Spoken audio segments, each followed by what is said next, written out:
Nuestro alfabeto es latino. Nuestro sistema numérico es árabe.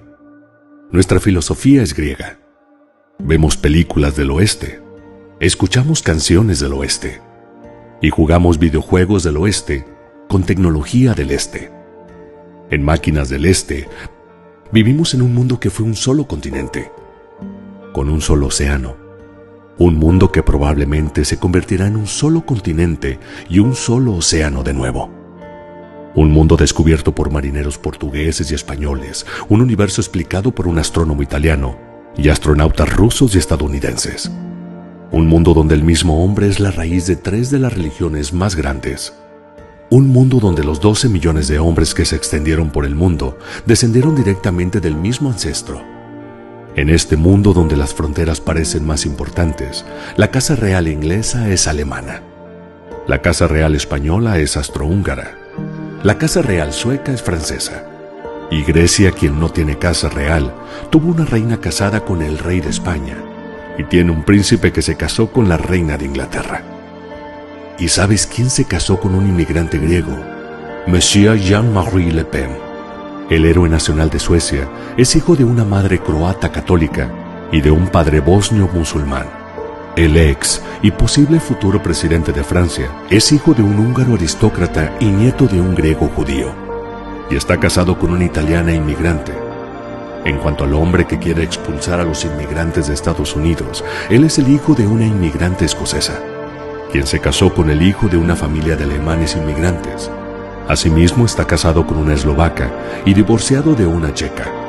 Vivimos en un mundo que sabe al menos 2 cosas de Estados Unidos: que por 8 años ellos fueron representados por el hijo de un hombre keniano y una mujer estadounidense, que se conocieron en una clase de ruso en Hawái, y que nunca Donald Trump se ha tropezado con un verdadero americano, o no habría mantenido esa cabellera. Hay más polacos viviendo fuera de Polonia que sirios en Siria.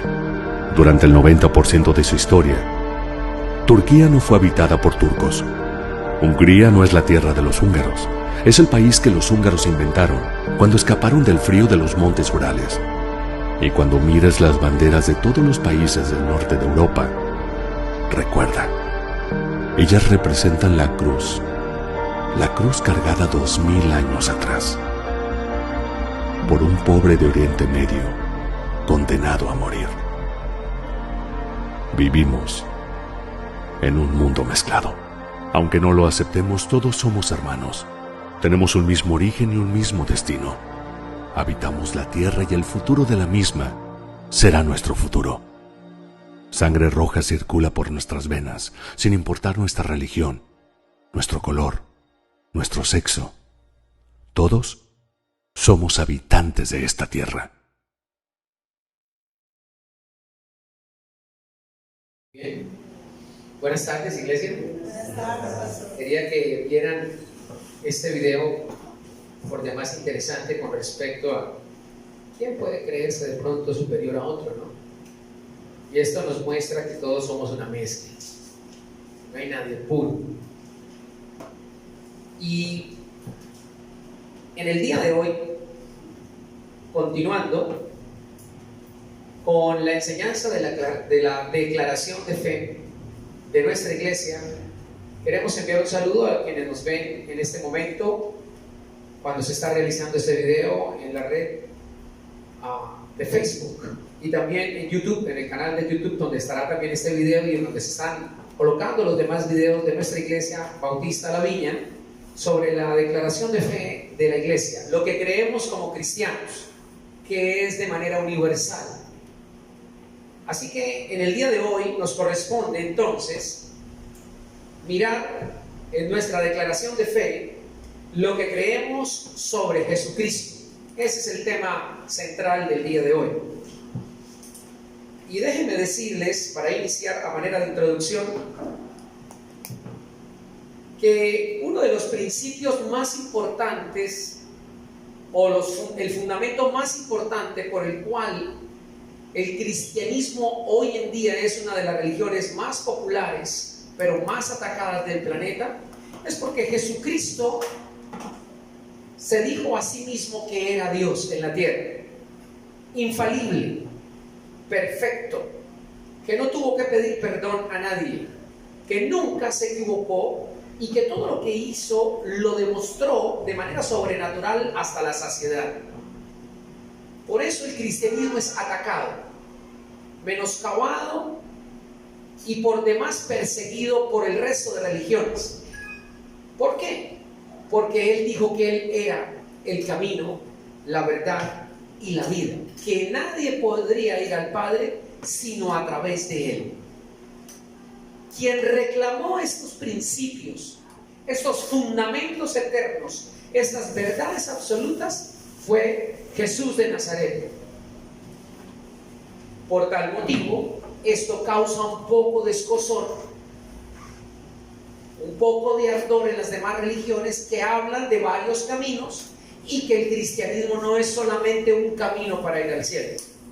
Jesucristo dijo que sí, que Él es el camino. Si nadie va por Jesucristo, no se va al cielo, porque en vano entonces habría venido Cristo, en vano habría muerto en la cruz y en vano habría resucitado. Estaríamos nosotros entonces en una religión más y seríamos una de las 2.850 religiones que existen en el planeta para escoger. Pero realmente en nuestra declaración de fe como iglesia creemos que Jesucristo es único, uno, así como Dios es único y es uno. De tal manera que Jesucristo es verdadero y eterno Dios, unigénito del Padre, o sea, único, salido del Padre, igual en sustancia con el Padre, quien hizo todo el mundo y mantiene y gobierna todas las cosas que Él ha hecho. Fue concebido por el Espíritu Santo, que es Dios, en el vientre de María, siendo María virgen, sin haber conocido a un hombre, de acuerdo a la palabra de Dios, a las Sagradas Escrituras, escogido para ser el único mediador entre Dios y el hombre, de acuerdo a las Escrituras. Jesucristo entonces es perfecto sacerdote, perfecto rey, perfecto salvador, perfecto juez, y es cabeza de su iglesia, la cual es su cuerpo. Y como tal, Jesucristo es el único con poder para llamar a su iglesia, para redimirla, para justificarla, para santificarla y para glorificarla. Para llamarla, redimirla, justificarla, santificarla y glorificarla. El Señor Jesucristo, en perfecta obediencia al Padre y por su sacrificio en la cruz, al morir por el pecado de la humanidad, cumplió toda la ley que el hombre no puede cumplir. La justicia de Dios cayó sobre Él, efectuó la reconciliación con el hombre y nos dio una herencia eterna en el reino de los cielos. Por tal motivo, no se puede invocar otro nombre que no sea el de Jesús, porque Él fue el que murió en la cruz. Él es el que partió la historia en antes y después de Él. Los libros de historia, la ciencia, demuestran, confirman que Jesucristo es Dios. Nadie más trascendente entonces, ni nadie más singular que Jesucristo. Si usted saca a Jesús de la historia del cristianismo o de la historia mismo de la humanidad, el cristianismo deja de ser, porque Él es la esencia de todo, de toda la fe cristiana. La Biblia nos expresa claramente quién es Él. Él habla de sí mismo en la palabra. En su propia palabra, Él clasifica a los hombres y se da su calificativo a sí mismo. Demuestra sobrenaturalmente su poder. Sus palabras siempre fueron precedidas por un milagro que demostraba que Él era Dios, que Él era Señor, que Él es Dios y que Él es Señor. Por tal motivo, es necesario que vayamos a la Escritura para confirmar este postulado que la iglesia cristiana cree, que la iglesia cristiana oye, que la iglesia cristiana entiende, y por tal motivo la iglesia cristiana se compromete con su Señor. Vamos a Juan capítulo 14. En Juan capítulo 14, en el versículo número 8, dice, con respecto a la divinidad de Jesucristo, dice así: Felipe le dice al Señor: Señor, más muéstranos al Padre y nos basta. Jesús le dijo: ¿tanto tiempo hace que estoy con vosotros y no me habéis conocido, Felipe? El que me ha visto a mí, ha visto al Padre. ¿Cómo pues dices tú, muéstranos al Padre? ¿No crees que yo soy en el Padre y el Padre en mí? Las palabras que yo os hablo, no las hablo por mi propia cuenta, sino que el Padre que mora en mí, Él hace las obras. Creedme que yo soy en el Padre y el Padre en mí. De otra manera, creedme, ¿qué más? Por las mismas obras. Esta primera parte nos muestra dos cosas importantes. La primera, que Jesucristo y el Padre están unidos en espíritu. Aunque Dios el Padre no tiene cuerpo, porque Él es espíritu, Jesucristo sí. Dios se hace hombre, toma forma humana para poderse acercar a nosotros, porque Él es 3 veces santo. Santo, santo, santo es Dios. Por tal motivo, este primer principio o postulado nos enseña que en Jesucristo está completamente toda la divinidad de Dios. No le hace falta nada. Lo que le faltaba es la humanidad, por eso Él viene y toma forma humana. Se encarna en María, que vale la pena recordar, fue hecha por Dios. Vale la pena decir que no evolucionó. Y vale la pena decir que es creación de Dios. Tanto la concepción en el vientre de María como María misma son creación de ¿quién? Dios. Y lo segundo, en este pasaje de Juan 14, 8 al 11, es que nos muestra que hay un solo Dios y no hay más. No hay más dioses. Que Jesucristo, hacemos bien en creer en Él. Como dijo Tomás cuando lo vio resucitar: Señor mío y Dios mío. Cuando lo pudo tocar, porque no creía que Él pudiera resucitar, hasta que yo no meta mi dedo en la llaga de su mano o en su costado, yo no creeré que Jesucristo es el Señor y que ha resucitado. Por tal motivo, Él se aparece, y al último que se le aparece es a Judas, y en ese momento llama a Tomás y le dice: ven, mete tu dedo en la llaga, Tomás. Y se acerca y le toma la mano y atraviesa el costado y toca a Jesús y cae arrodillado. Y Jesús le dice a Tomás: porque viste, creíste. Porque viste, creíste. Más bienaventurados los que creen sin ver, los que no han visto y creen, o sea, nosotros. Amén. Por tal motivo, la divinidad de Jesús hace completo a quien lo tiene. La búsqueda termina. Jesucristo es el Señor creador del universo.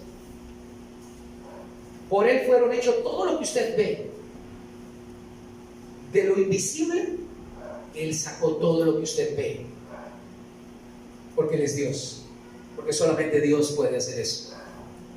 Solo Dios puede calmar la tempestad. Solo Dios puede caminar sobrenaturalmente sobre la naturaleza, en especial sobre el agua. Solo Dios puede tener la autoridad, y Jesucristo, sobre la enfermedad, sobre la vida y sobre la muerte, y lo demostró hasta la saciedad. Solo Jesucristo, siendo Dios, puede transformar el corazón de un ser humano. Solamente Él lo puede hacer. Ningún libro de autoayuda, ni ningún libro de liderazgo, ni psicológico, ni ningún libro de motivacional cambia el corazón del ser humano, sino su creador. En este caso es Jesucristo. Él es la razón de ser y el vacío de todo ser humano, el cual Él llega a llenar. Jesús de Nazaret entonces es el superhéroe. Debe ser nuestro superhéroe. El hombre gasta tinta y creatividad creándole placebos de superhéroes, porque la necesidad del hombre es seguir a alguien, creer en alguien, tener un modelo de guía. Bueno, los cristianos tenemos al mejor, al único, a Jesús de Nazaret. Amén. Las tumbas de todos los profetas están muertas y sus huesos llenan las tumbas, pero la tumba de Jesús está vacía. Venció la muerte, resucitó al tercer día, está sentado a la diestra del Padre y quiere vivir en el corazón de cada uno de nosotros, solo por la fe. Y es el único que, como repito, puede cambiar el corazón de un ser humano, puede darle sentido a la vida de un matrimonio y de los hijos, de una carrera y una profesión. Para que un título tenga sentido en el estudio intelectual de un ser humano, si no está Jesucristo, se convierte en una ciencia más. El corazón del hombre se puede enorgullecer y ensoberbecer, pero cuando está Jesucristo, Él le da sentido a tu carrera y profesión.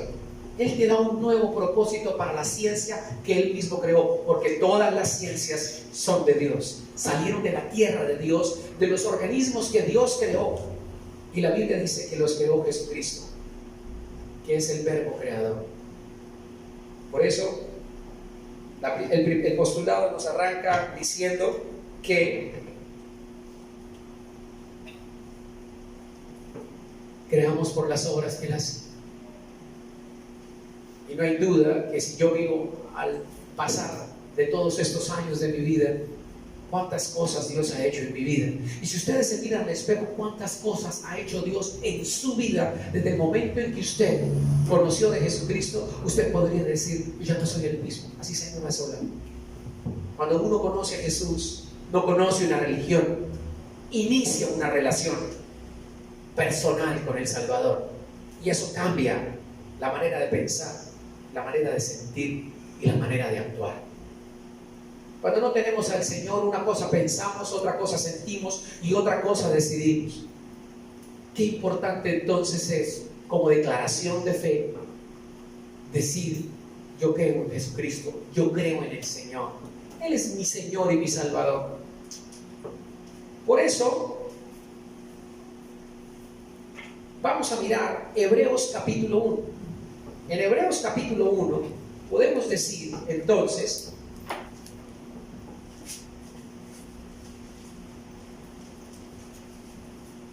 en el versículo número 1, Hebreos 1:1,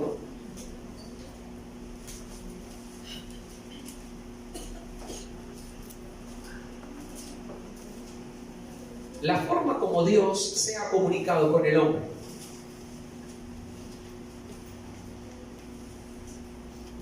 Y dice así la epístola a los Hebreos. Vamos a leer del 1 al 4.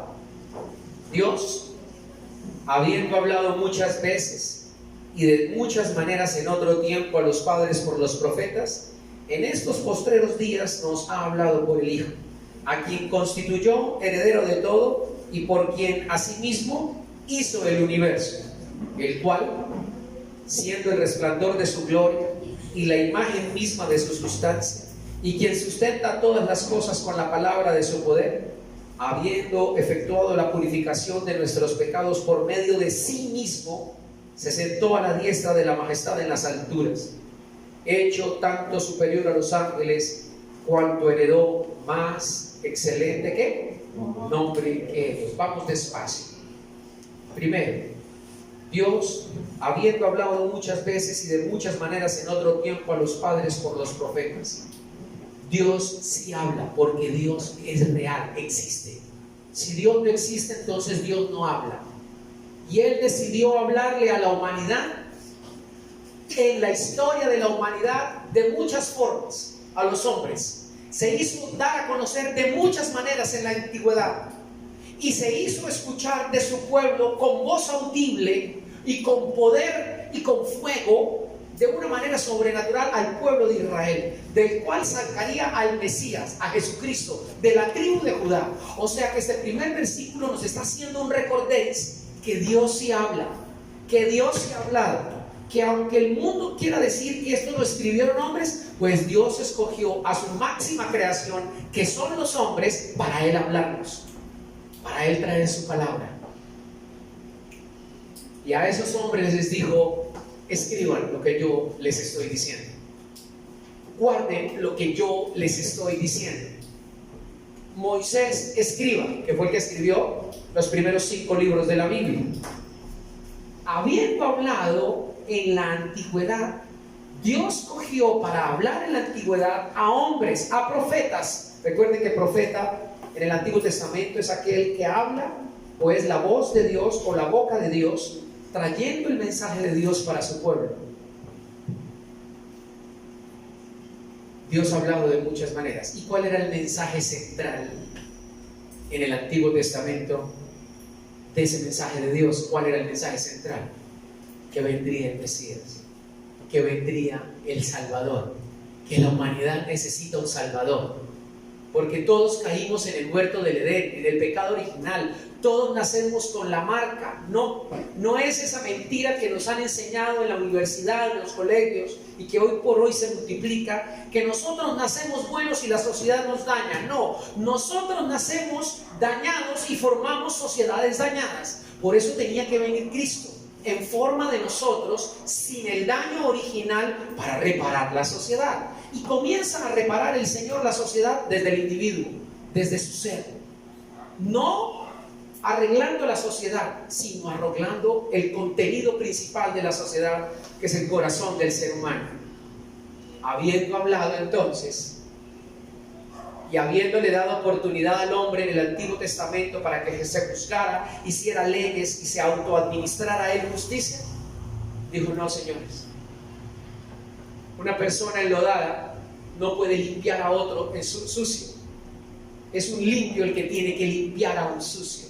Entonces viene el limpio y nos saca a nosotros del lodo. Amén. Eso es lo que dice el primero. ¿Y qué dice el segundo versículo? Dice: en estos postreros días ahora nos ha hablado por el Hijo, a quien constituyó heredero de todo y por quien asimismo hizo ¿qué? Todo el universo. Ahora el mensaje del Antiguo Testamento se va a materializar. ¿Cómo? En Jesucristo. Les voy a mostrar, dice el Señor, quién hizo el universo, quién lo hizo a usted, que no se equivoca, quién diseñó su corazón y todos sus sistemas perfectos, como una máquina hermosa que es el cuerpo humano, el cerebro. Todos sus sistemas funcionan de manera sincronizada. Algo falla en la unidad sellada y todos se descuidan en el sistema. Mas sin embargo, el mismo cuerpo, con la sabiduría y con la ciencia del Señor, nos muestra cómo el mismo cuerpo quiere remediar los daños. ¿Eso quién lo podía hacer? ¿La casualidad? ¿La accidentalidad? Solamente una mente brillante, superior y sobrenatural es capaz de diseñar todo lo que nuestros ojos ven. El ojo es la mejor cámara fotográfica que puede existir. La refracción de la luz y la capacidad para poder ver fue diseñada por una mente brillante. Ni siquiera la mejor cámara fotográfica se ha inventado ahora como el ojo, con la rapidez, como clasifica las distancias, las latitudes y los colores de manera inmediata. Es algo maravilloso. ¿Quién hizo todo eso? Jesucristo, dice en el versículo número 2. Él es nuestra fuente de creación y de sabiduría. Él es el creador. Dice ahí el 2, que sigue diciendo 3: el cual, siendo el resplandor de su gloria y la imagen misma de su sustancia, el resplandor de su gloria, salido de Dios mismo. Un resplandor es lo que emana la luz principal, esa que me ilumina. No es otra luz, es la misma luz de Dios, o sea, es Dios proyectado. El resplandor que nos da del sol no es otro sol. Los rayos de la luz del sol no se convierten en otro astro. ¿Son los rayos de quién? Del sol. Por tal motivo, cuando dice que es el resplandor de su gloria, nos está diciendo que es ¿quién?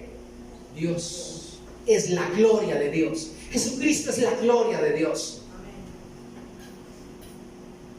No es que haya otro Dios, es Dios mismo manifestado en su gloria. Ahí está. Eso solamente lo puede hacer Dios, nadie más. El resplandor mismo. Versículo 3. Dice que es la imagen misma de su sustancia. Jesucristo, la persona misma de Jesucristo, es la imagen misma de su sustancia. La sustancia es lo que lo sustenta, lo que le da el poder y la divinidad. A Jesús es Dios. Por tal motivo, eso es Dios. O sea, Jesucristo es Dios.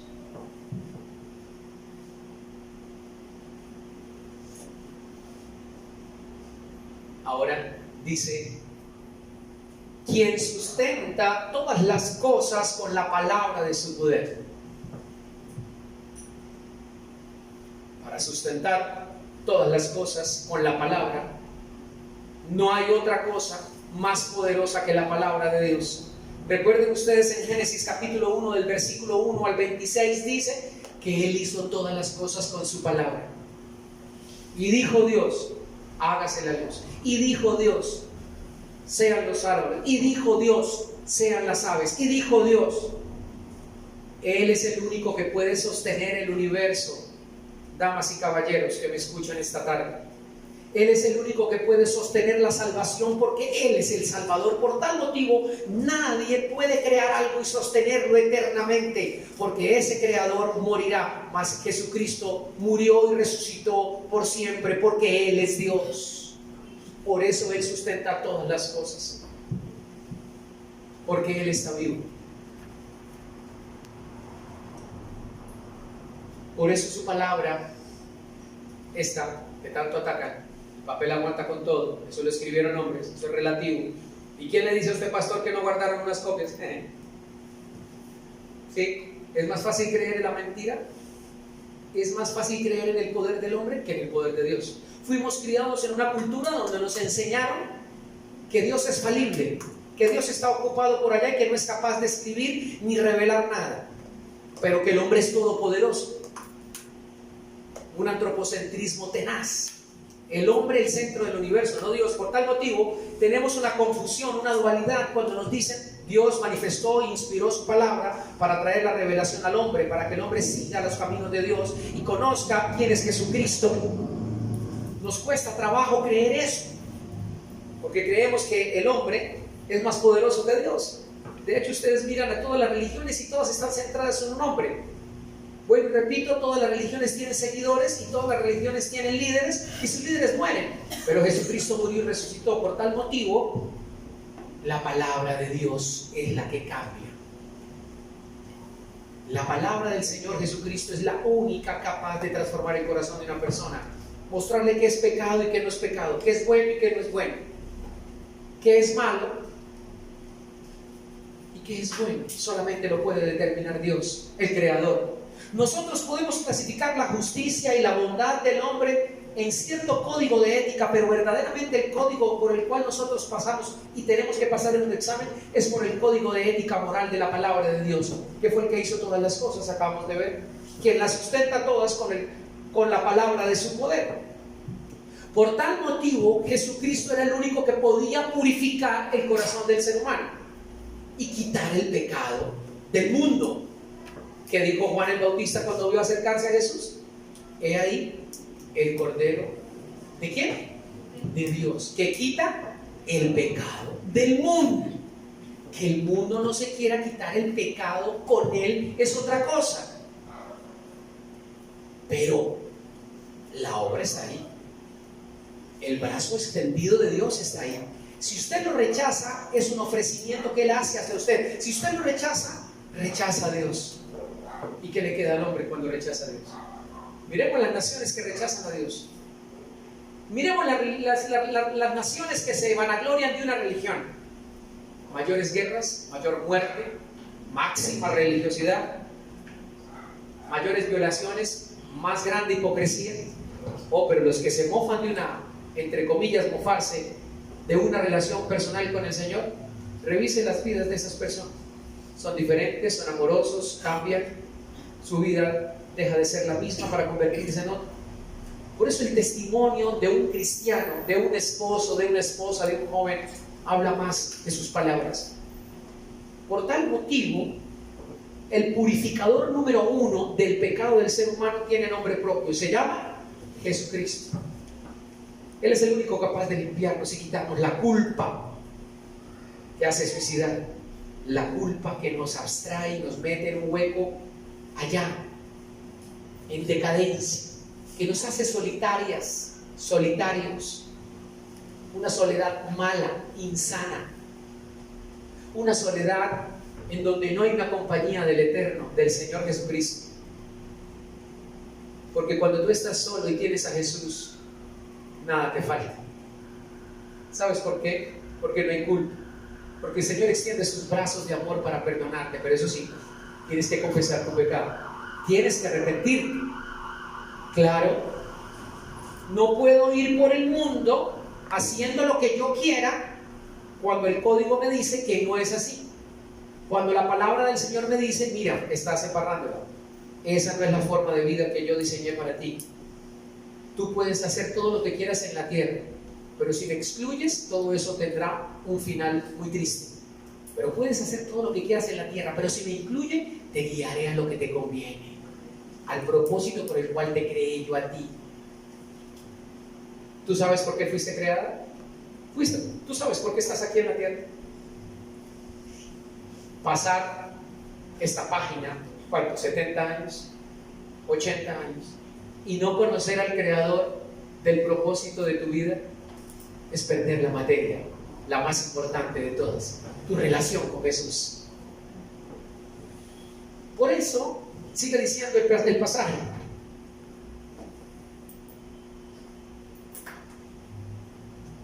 Era el único que tenía derecho, por haber hecho la purificación de nuestros pecados, de sentarse a la diestra de la majestad en las alturas. El único que se sienta a la diestra del Padre es Jesucristo. Y si Él es Dios, es el único que está al nivel del Padre, en autoridad y derecho. Por tal motivo, nadie puede adorar a Dios y no adorar al Hijo. Nadie puede decir que adora a Jesús y no adora al Padre. O puede decir que cree en Dios, pero que no cree en Jesucristo. Es completamente contrario, antilógico, antibíblico. La verdadera esencia de la vida cristiana y de creer en Dios es a través de Jesucristo. Si tú vas a ir a Dios sin Jesucristo, no sé cuál es el Dios que tú vas a buscar. No está en la Biblia, no es el Dios de la Biblia, no es el Dios creador del cielo y de la tierra. Es uno creado a imagen y semejanza del mismo hombre. Por eso dice allí que fue hecho superior a los ángeles. Y aquí me detengo un poquito. Nada de lo que hizo Dios es superior a Jesucristo, porque Jesucristo es el creador. ¿Tú quieres saber cuál es tu ángel de la guarda? Déjame decirte que es una gran mentira. La Biblia dice, allí acabas de leerlo, que Él es superior a los ángeles. ¿Qué quiere decir esto? Que Él es el dueño y el comandante en general de los ángeles, de las huestes celestiales. O sea que los ángeles hacen lo que quieren, lo que Cristo ordena. Y si Jesucristo es el mediador, ¿a quién tenemos que ir entonces? ¿A los ángeles o al mediador? Pero a nosotros nos gusta meternos por otro lado, tratar de saltarnos como la baranda. La vaquita salta la baranda para poder llegar a Dios, cuando Dios dice Jesucristo es superior a los ángeles. Es más, usted invoca a Miguel y Miguel no se mueve, a Gabriel y Gabriel no se mueve, y de ahí para abajo puede colocar cualquier nombre y no se va a mover. Pero usted nombra a Jesús, en el nombre de Jesús, porque fue hecho tanto superior a los ángeles. Ese sí hace mover a Dios, ese sí hace mover el Espíritu de Dios. Ningún nombre hace mover el poder del Espíritu de Dios ni a Dios, si no es el nombre de Jesús. ¿Dónde dice eso, pastor? Vamos a Filipenses capítulo 2. en Filipenses capítulo 2, ahí en sus Biblias, el versículo número 5 en adelante. Dice, voy a leer de corrido, Filipenses 2, 5 al 11. Haya pues en vosotros este sentir que hubo también en Cristo Jesús, el cual siendo en forma de Dios, no estimó el ser igual a Dios como cosa que aferrarse. ¿No ser igual qué? ¿Cómo dice ahí? El cual siendo en forma de Dios, no estimó ser qué?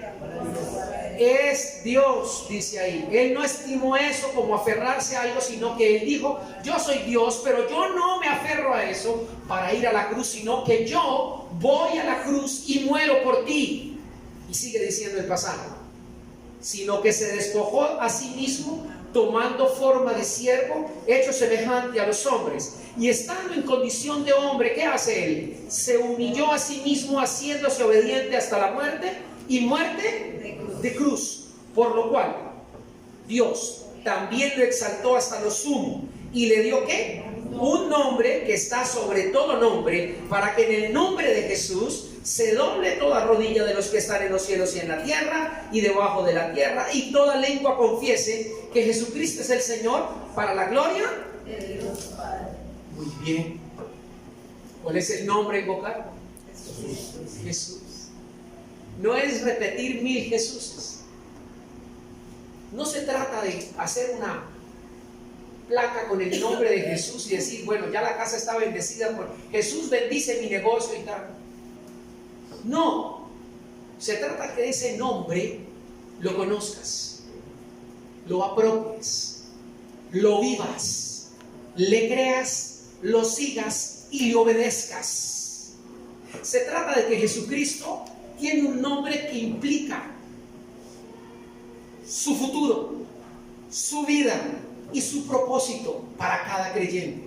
Se trata de que el nombre de Jesús, que lo tiene una persona, sea el todo para tu vida. Eso es el nombre de Jesús, menos nada. No es alguien que te lo puedas amarrar ni colgar. No es algo que lo puedas llevar en la billetera para que te proteja. No es Jesús ese el que dice la Biblia.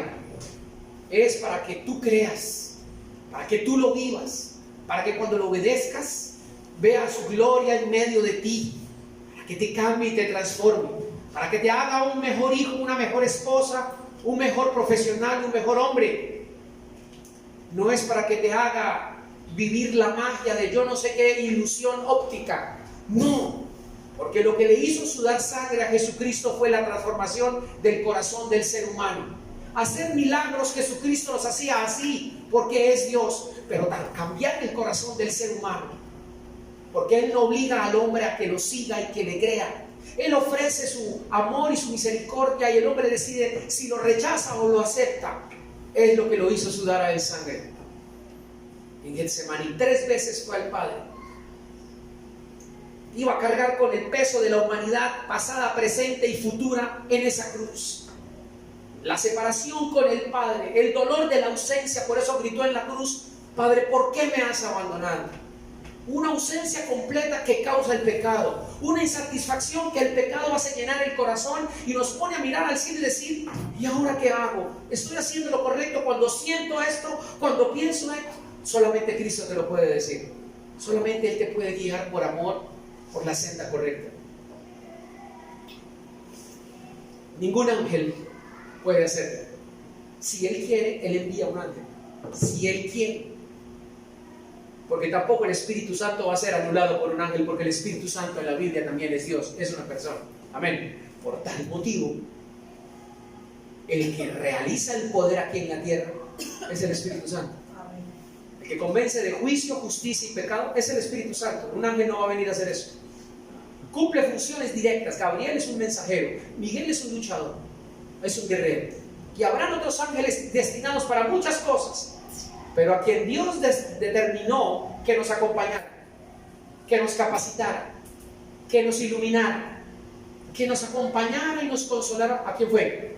Al Espíritu Santo. Por tal motivo, Jesucristo no le va a ordenar a un ángel que te traiga paz y que te cuide tu sueño.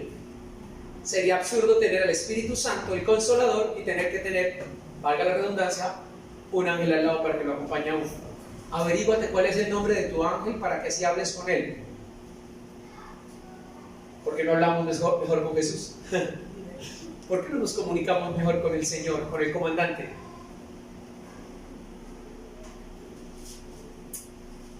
El Señor le dio un nombre que está por encima de todo nombre. ¿Qué otro pasaje hay importante que nuestra declaración muestra que es Jesucristo? Vayamos a Lucas capítulo 1, el evangelista, el mismo que escribió Hechos. En Lucas 1, versículo 26, miren ustedes, es la narración de la concepción de Jesús. Voy a leerlo de corrido, al 38.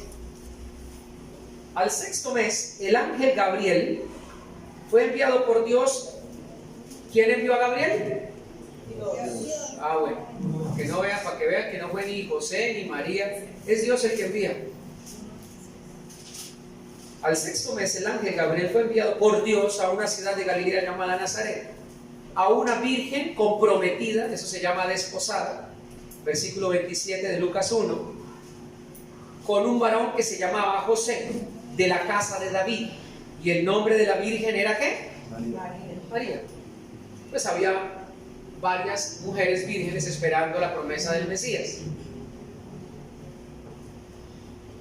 Y sigue diciendo: entrando el ángel en donde ella estaba, le dijo salve, que significa saludos, muy favorecida. ¿Saben esa palabra favorecida qué significa?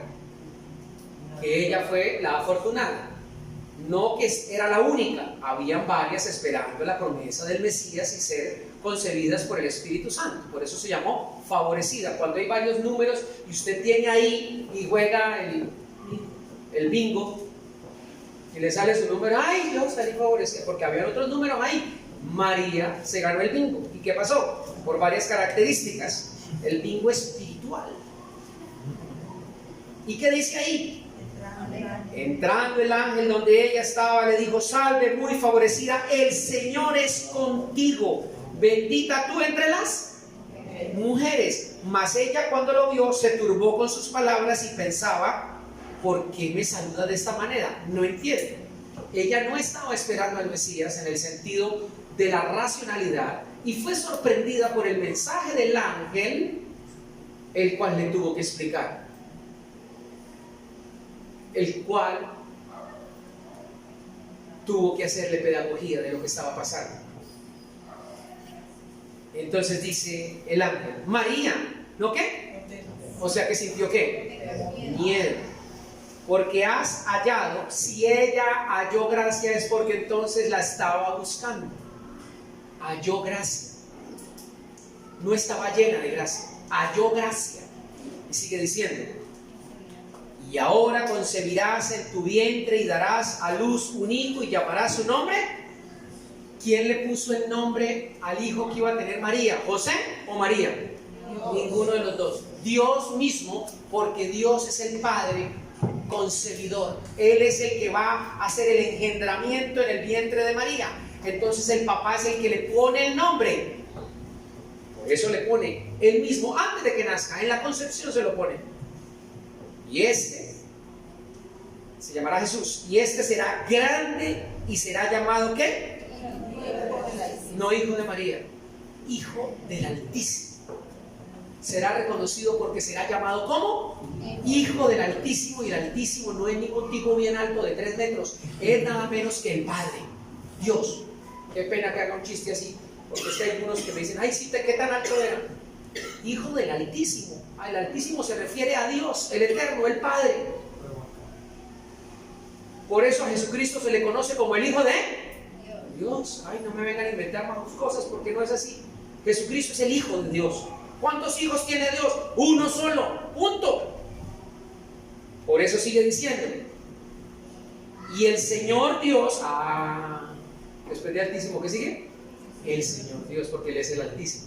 El Señor Dios le dará el trono de David su padre, y reinará sobre la casa de Jacob para siempre, y su reino, ¿qué?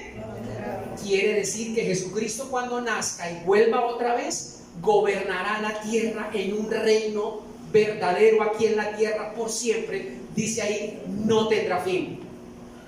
Estamos hablando de que en esta declaración de fe, el día de hoy, la iglesia cristiana cree que Jesucristo será y es el Rey de Reyes y el Señor de Señores. Él gobernará la tierra. Él ahora es Rey y Señor en este preciso momento. Y Él quiere ser el Rey y Señor ¿de qué corazones? De todos los de nosotros. Ahora Él no quiere un trono de mármol. Ahora no. Él quiere un trono de carne. Tu corazón y mi corazón. Y sigue diciendo. Entonces, cuando entendió María, todavía le quedaban dudas y dijo, ¿cómo va a pasar esto? Imagínese usted. ¿Cómo es que va a pasar todo esto? Entonces, ella pensó que la cosa era como... Pensó que la cosa era como humana. Un hombre y una mujer, tuki, ¿no? Ahí llega y dice, no es así, le responde el ángel. El Espíritu Santo vendrá sobre ti y el poder ¿de quién? Otra vez aparece el Señor Altísimo, no es nada menos ni nada más que Dios, te cubrirá con su sombra, por lo cual también el santo ser que nacerá será llamado Amén. ¡Pum! Cierra el mensaje brutal. Jesucristo es el Hijo de Dios. Y para los judíos, ojo lo que voy a decir, para los judíos, ser hijo de Dios es ser Dios mismo. No es como para nosotros que Oscar es el hijo de Marino. No, Marino está allá y yo estoy acá y yo soy el hijo de Marino. No. Para los judíos, ser el Hijo de Dios, porque solamente se lo encasillan al Altísimo, es ser Dios mismo. O sea, Emmanuel. O sea, ¿qué significa qué? Dios con nosotros. Después, ya no hablamos de después, hasta ahí. Damos cuenta entonces que Jesucristo es el Hijo de Dios, es el Creador, Él sustenta todas las cosas. En primera de Timoteo, el apóstol Pablo, inspirado por el Espíritu Santo, le dice lo siguiente a Timoteo, su discípulo más joven, unos 17 añitos aproximadamente. En primera de Timoteo capítulo 2, 5 dice: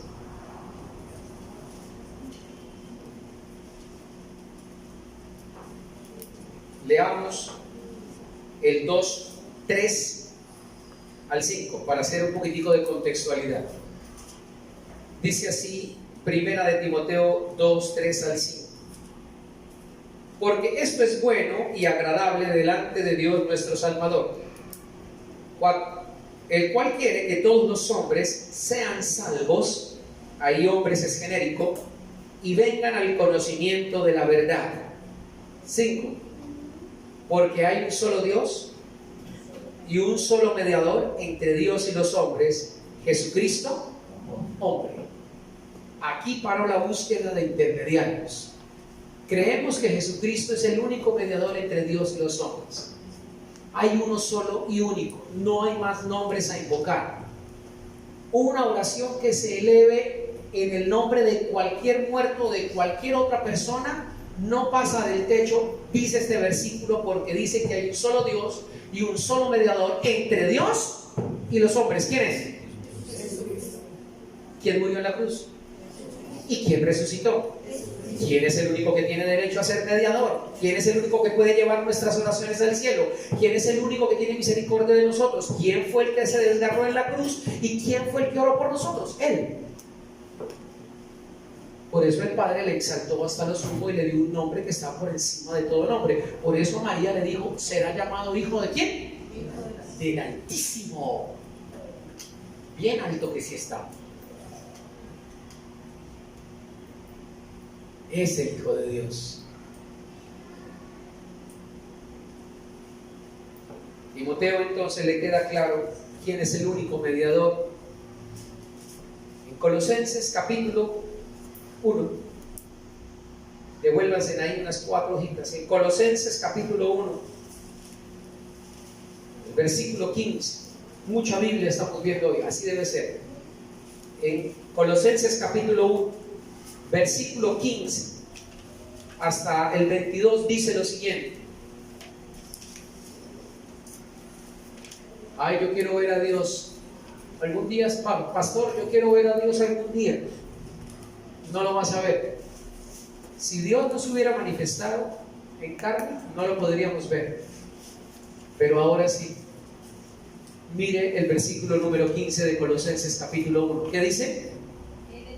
Él es la imagen del Dios invisible. No busque por otro lado. Jesucristo es la imagen del Dios invisible, el primogénito de toda la creación, porque en Él fueron creadas todas las cosas, las que hay en los cielos, las que hay en la tierra, visibles e invisibles, llámese tronos, dominios, ya sean principados o potestades.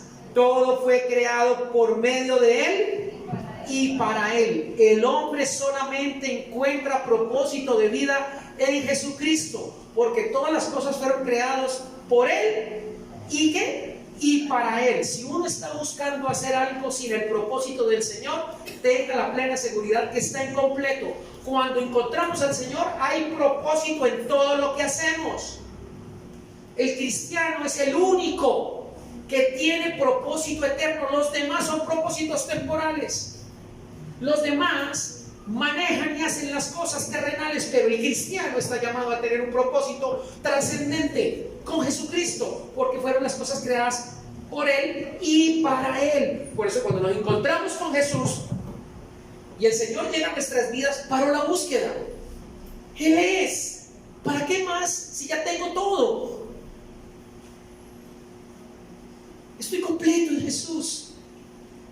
Jesús es mi Salvador, mi Señor, me salvó, me perdona, me ama, me quiere, me sostiene. Él es la vida, Él es todo para mí. ¿Qué más ando buscando?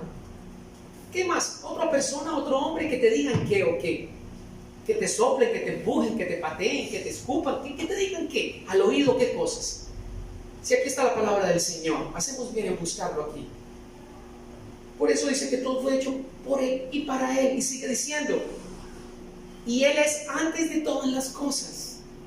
Cuando el hombre busca la felicidad en las cosas que tiene, va a perder, porque Él es antes de todas las cosas. Y si usted tiene al que es antes de todas las cosas van a llegar, y no le van a llegar para satisfacerlo, sino para complementarlo, mientras que Jesucristo es todo para usted.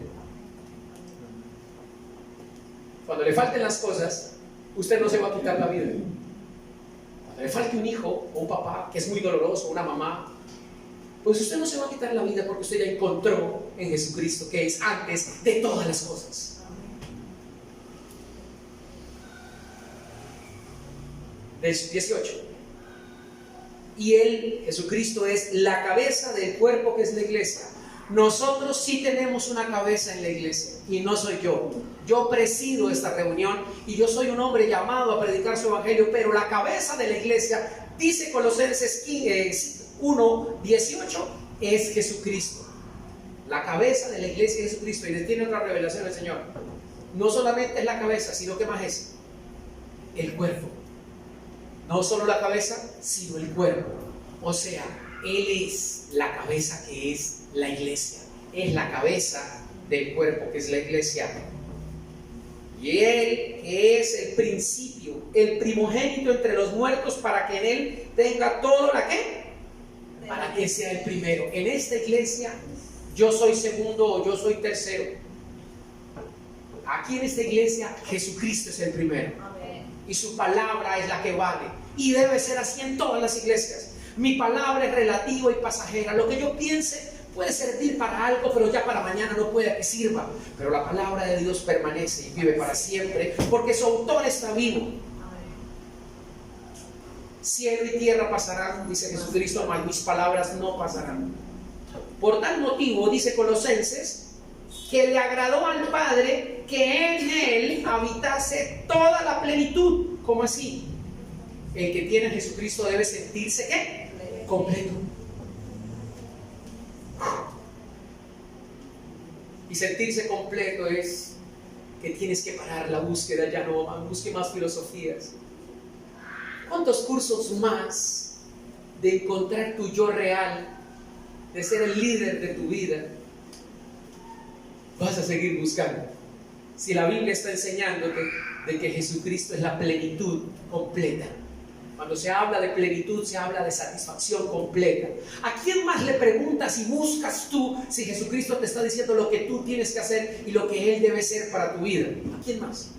¿Cuántos tratadistas, motivacionales, charlatanes y charladores, conferencistas buscas que te digan que tú eres si Jesucristo está diciendo quién tú eres y quién es Él? Se gastan millones cada año escribiendo libros de autoayuda emocional, psicológica y de liderazgo, cuando Jesucristo dice: yo te tengo el propósito, hijo, ven, acércate a mí, yo te voy, vas a encontrar, vas a quedar anclado a la rueda en el espacio perfecto donde debe rodar. No busques más, búscame y yo te digo dónde es. Amén. Dice Jesús, que sigue diciendo que en Él habitase toda la plenitud, 20, y por medio de Jesucristo reconciliar consigo ¿qué? Todas las cosas, así las que están en la tierra como las que están en los cielos, haciendo la paz mediante la sangre en su cruz. La paz solo va a llegar a Colombia cuando haya paz en el corazón de cada ser humano. ¿Y cómo puede llegar la paz en el corazón del ser humano? Acaba de decir, cuando haya una reconciliación perfecta y completa con tu Creador a través de Jesucristo. Del resto puedes firmar 1000 paces, no va a servir. Después de la firma de la paz se ha incrementado la violencia y la muerte de los líderes sociales en nuestro país como nunca antes. Como nunca antes, ni con la guerrilla había tanta muerte de líder que quiere justicia, equidad y rectitud, que se les dé lo que se les prometieron. Tenga. La Biblia dice, Él es el único que puede reconciliar nuestro corazón con Él y con la sociedad. Solamente en Él. No es a través mío. No es que yo te dé consejería todos los días. Es que primero tienes que creerle al Señor y tener una relación personal con Él. En eso cree la Iglesia Bautista La Viña, en esta. Y debe creer todas las iglesias cristianas. El Señor tiene que saber que ser cuerpo y cabeza tuya, de tu vida, de tu matrimonio, de tus relaciones, de tu profesión, de toda tu vida. O si no, eres como un barco a la deriva sin timonel. Así de sencillo. Te coge el mar y te voltea, te da 3 vueltas. Y por último te ahogas y te quieres quitar la vida. Pero con Jesús está la plenitud. Con Él te sientes completo. Él es la motivación para mi predicación. Él es la motivación de venir cada sábado aquí, en cada enseñanza, poderles ver a ustedes, amarles. Él es mi motivación. Yo me muevo por el amor de Dios, no por el amor de ustedes. ¿Qué tal que yo me moviera por el amor de ustedes? Eso, mosquita. No, a mí me motiva el amor de Cristo y ustedes están aquí por el amor del Señor. Yo le pido a Dios que me dé amor de Él para amarlos a ustedes. No se imaginan cuánta. Todos los días, en serio. Y así debe ser cada uno de nosotros. Pedir el amor de Dios para amar al pastor. Tan chistoso y tan sangrón. Si no pedimos el amor de Dios, que es la plenitud de Jesucristo de nosotros, no tenemos esperanza, iglesia. Damas y caballeros que nos acompañan esta noche. Ya vamos terminando. En 2 de Corintios. Vamos a Corintios. ¿Por qué segunda? Muy bien. ¿Y por qué segunda? Porque hay primera. Es correcto. Ustedes son unos matemáticos excelentes. 2 de Corintios, en el capítulo número 5.